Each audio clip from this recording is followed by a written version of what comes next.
It's Kyle Shanahan talking to reporters on Monday, and one other thing he was asked was if he had seen the moment where Brock Purdy's head hit the turf, would he have taken him out of the game? Now, Kyle was very candid. He wasn't willing to be quite that candid and say, yes, I would have. He said, that's a hypothetical. I don't want any injured players to still be in the game. But when you listen to everything else he said, oozing through the words, Chris, is the idea of, yeah, I mean, I saw what happened. I assume people are doing their jobs. I assume the people who were there to press the button for a concussion evaluation are pressing the button. We talked about that yesterday. I think too many people have a button because in those moments, everyone's waiting for someone else to be the one to press the button, and they know, oh no, if this guy has a concussion and he's back in the protocol 6 days after he was in the protocol in the first place, there's going to be a lot of criticism. Let's just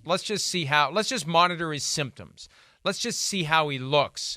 Let's not give him an evaluation based simply on the fact that we saw him hit his head. But it sounds like Kyle, once he saw that, was a little concerned. Yeah, I think so. I mean, hey, listen, anytime you see a guy grab his head like that after he hits his head on the ground, that's concerning. Kyle's a human. He loves his players.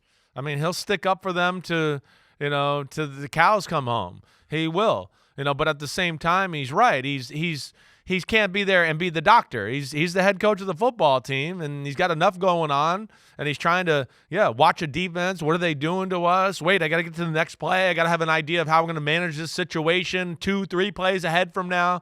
That's a hard thing, right? He's not a doctor, too. But we'll see. Right now, as it stands, there's nothing wrong there. But I understand everybody's concerned with that hit. And you would think, really, of 6 days after a concussion and a guy grabs his head like that with that type of hit, that the spotter and company would do something. I would think that would have happened. I was a little shocked it didn't. And look, Chris, we talked about this yesterday as well. It's human nature. Brock Purdy maybe isn't fine and is managing to disguise it because he knows, hey, I got 2 weeks, got the bye week, I'll be fine on the other end of it. I don't want to deal with all that concussion protocol bull crap again and taking tests and baseline this and baseline that. I'm fine. I'll be fine. This is what I signed up for. I can deal with it. I got some time coming up where I can get away from football a little bit, and I'll be ready to go when we play the Jaguars, and I don't want to give the opening at all for Sam Darnold to come in and play, especially when you look at how Purdy has been performing. Right. Shanahan was asked yesterday if he's thinking about a quarterback change, and he said no, and they said why, and he said because you don't just make a change for no reason. At some point, Purdy's performance gives him a reason. Yeah, but I don't think we're there yet. I mean, it's hilarious, actually. It's hilarious. I mean, literally 14 days ago, people were telling me he was Tom Brady. Now we're asking, why are you considering to bench him? I know I said he was Tom Brady 12 days ago, but why aren't you benching him now? Come on, calm the F down a little bit.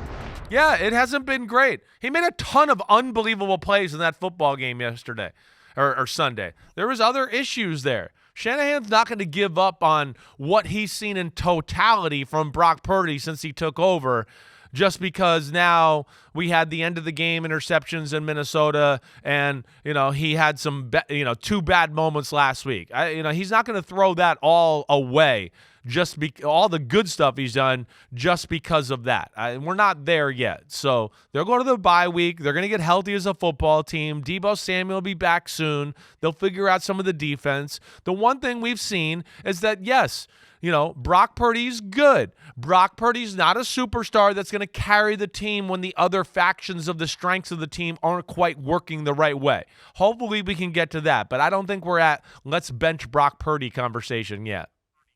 Hi, it's Mike Florio. Thanks for watching PFT on YouTube. Hit subscribe for the latest news and analysis from Pro Football Talk.